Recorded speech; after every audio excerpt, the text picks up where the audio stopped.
Hey everyone, you'll have to forgive the tired look on my face. I've been out for a long time recently. Anyway, last night and the night before was memorable.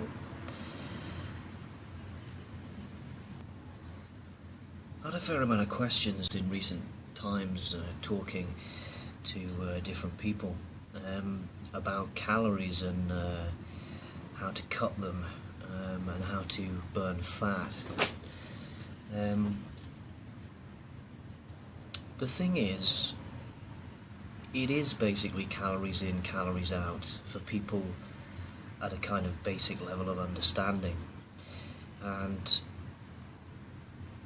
calories in, calories out is a good method to start with, but it's a lot more complex than that. There's basically, I reckon, 4 different aspects. One is your activity. That includes timing of activity and the volume of activity that you do overall. The other one is food, and that includes the macros of the food, the protein, carbohydrates and fats. And the other one is drugs like caffeine, ephedrine, theobromine in chocolate.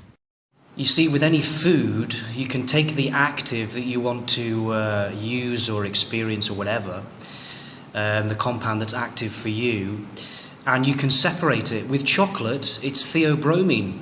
So theobromine is the stimulant, but along with it, you've got a load of fat and sugar in chocolate.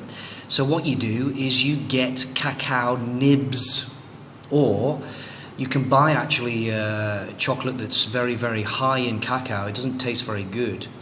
A lot of it's sweetened with stevia, which is very good. And it does have quite a low melting temperature, so yeah, it tastes okay, not like proper chocolate. But you can only literally have a few squares of this and you will be completely wired, and you'll then be able to tell the difference between caffeine and theobromine. Things like this affect how fast you're going to lose weight, whether that be fat or muscle, and you can kind of manipulate whether it's fat or muscle to a certain extent by manipulating what you eat and of course how you train. So cutting calories and maintaining the same activity is obviously you're going to lose weight, but you're going to lose muscle and fat. When you lose muscle, your metabolic rate actually slows down, so you don't really want that. You want to maintain muscle if you can, while losing the fat. It's very difficult because your body has this muscle, and as long as it's got enough to move around, then it's not really bothered. So it will cannibalize muscle before it will fat. And that's why you see in anorexic people, for example, they're very emaciated, they've hardly got any muscle left, because your body will cannibalize the muscle before the fat. So your activity as well, so the timing of activities in the day. If you're sitting at a desk all day, then there's literally no activity there. If you're walking around, there's a little bit of activity. And if you walk around several times, say you walk around 5 times in one day, just as an example, then that 1 times is times 5, which is your total volume of activity for the day. So it's activity, and it's also, it's timing, and it's also volume. So you want to keep boosting your metabolic rate throughout the day. So what happens is, in the morning, your metabolism starts to move, so it goes up slightly, and you may eat some food, then it will go up a little bit, and then if you're sitting at a desk, it's going to slowly start to come down and down and down. Then if you walk around, then it goes up again, then it's slowly starting to come down again.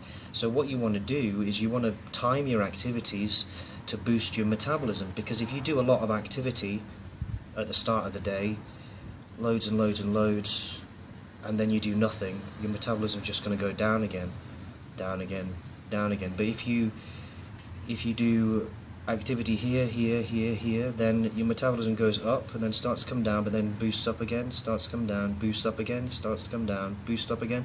So you get a net increase in metabolic rate instead of a net decrease. So you see what I mean? If you space your activity out, it's better than doing a lot of activity in a short amount of time. That's why a lot of these guys at work, for example, go to the gym at night and they think, oh, that's great, you know, I can sit all day, but then I can do really intense 2-hour workout at night and I'll be fine. But they're not. You can see their metabolism is not as fast as it could be. So activity and then your volume. So the volume is the amount of activity you do over a set period of time, and just as an example, this time that I'm using now is 1 day. So bear in mind, the higher volume you do, the more calories you'll burn. And the timing is important as well, because the calories that you burn depend on your metabolic rate, and if your metabolic rate's low, you're not going to burn very many calories. You've got activity, food, macros and drugs. So food, when you eat it, different types of food all food has a thermic effect, but different types of food are more pronounced, and some types of food they don't have a measurable thermic effect. Digesting anything produces heat and also light, but thermal energy, some foods, it's just not measurable. This thermic effect is when you eat food, your body is digesting it, assimilating it, so that produces energy. And also, if you have a lot of muscle mass, your muscles will produce a lot of heat from this food. To put it incredibly simply, the more muscle mass you have, the easier it is for your body to offload excess calories and simply burn them off as heat instead of storing them. The thermic effect of carbohydrates is very high. Alcohol is also very high, has a high thermic effect, higher than carbohydrate in fact, because your body has to preferentially burn it, otherwise it's completely toxic. It will kill you arguably, so your body needs to burn it, and if it does start storing it, then you get stuff like fatty liver and things like this, which are not good. So the highest thermic effect food is arguably alcohol, but because alcohol is not really a food, carbohydrate is very high thermic effect. Protein has a thermic effect as well. Measurable. So your body will heat up, and you'll start to feel this if you are a trained individual, if you train regularly, if you know what you're eating and you can feel your body, then you will feel an increase in your body temperature when you eat. If you're in a particularly warm environment where the ambient temperature is more akin to that of the requirements of a mouse, for example, 24 degrees or 23, 24, 25, it's 26 degrees in here sometimes. If you're in that kind of environment, then the thermic effect of food will be more readily perceivable. And this is a boost in metabolic rate. Your body does this it does it because it's digesting the food firstly, and also to burn off any excess carbohydrate, any excess carbohydrates, that don't need to be used. And you can put your body into this mode to a certain extent. Obviously, if you eat a lot of carbohydrate, then your body will end up storing it, but to a certain extent, your body will burn that off instead of storing it as fat if you train, and if you eat a relative amount of carbohydrates depending on your body weight, but it's very variable per person.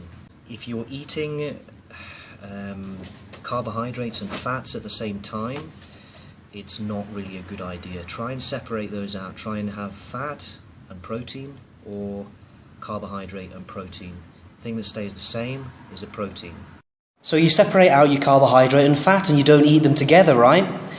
Well, what does cake have in it? It has carbohydrate and fat. What does chocolate have in it? Carbohydrate and fat. What has carbohydrate with hardly any fat? Rice has carbohydrate with hardly any fat.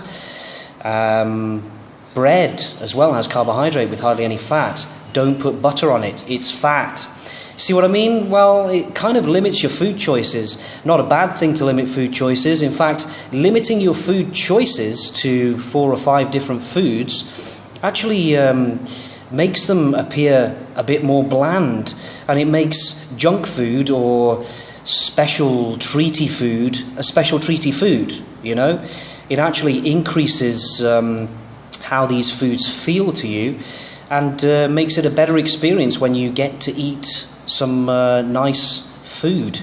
And when you're not eating nice food, your portion size, or the amount that you want to eat, actually decreases over time. You do need some fat if you're on a high carb and protein diet. You need at least 10% fat in your diet, good quality saturated and unsaturated fats. So animal fats are a good example, fish oil, even saturated fat from beef and chicken sometimes is a good idea. But these get lean beef and get lean, you get lean chicken anyway.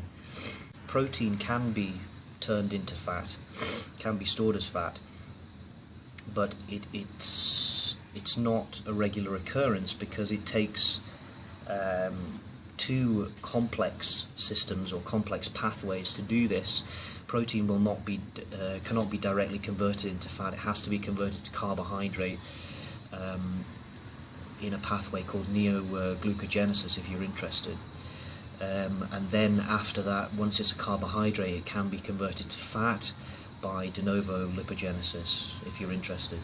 Now, that means that if you eat carbohydrates, it can be converted directly into fat through de novo lipogenesis.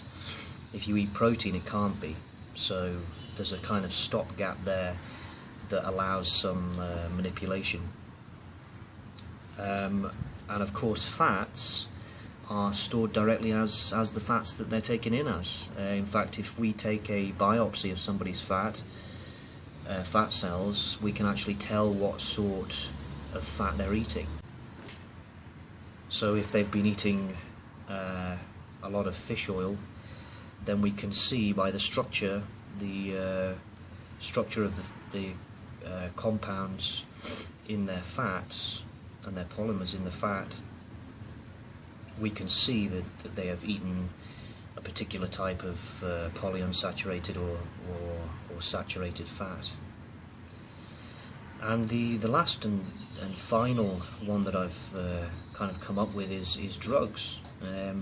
These are very, very powerful, particularly stimulants, and they're also quite dangerous if you don't use them properly. Things like caffeine, ephedrine, and even amino acids like taurine.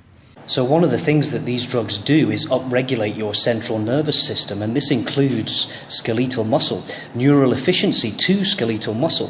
So those electrical impulses that travel down to the muscle, they'll be a lot stronger.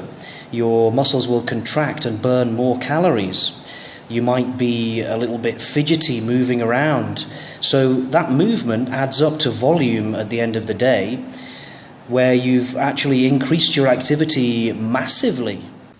So these compounds can be used to marginally increase metabolic rate and aid the mobilization of fat, especially in hard to reach places with caffeine. Yohimbine as well is another good fat burner. But all of these have side effects, indirect effects that are not wanted even. So they concentrate basically on the central nervous system, and they kind of upregulate the whole nervous system. So that leads to things like shaking, things like anxiety, sleeplessness, stuff like headaches, stuff like this, and not everyone is up for that. But if you have like if you have up to 5 cups of coffee a day, you will get some kind of fat burning effect from that. But obviously, if you're not combining that with a calorie controlled diet and a decent training routine, then you know, you're not really going to see any much effect from it. Also, coffee is very good because it has a lot of antioxidants and things in it, coffee or tea. So of course when you're burning fat, there's a lot of oxidation process, a lot of acid and things generated, a lot of free radicals in your system. So having a source of antioxidants, different sources of antioxidants, when you're burning fat, when you're actively burning fat or actively building muscle, is a very good idea. At the moment I have iced tea here, although the ice is completely melted because it's about 42 degrees here. Anyway, so that's about it. Quite a long video, but I hope it was of interest, as they say.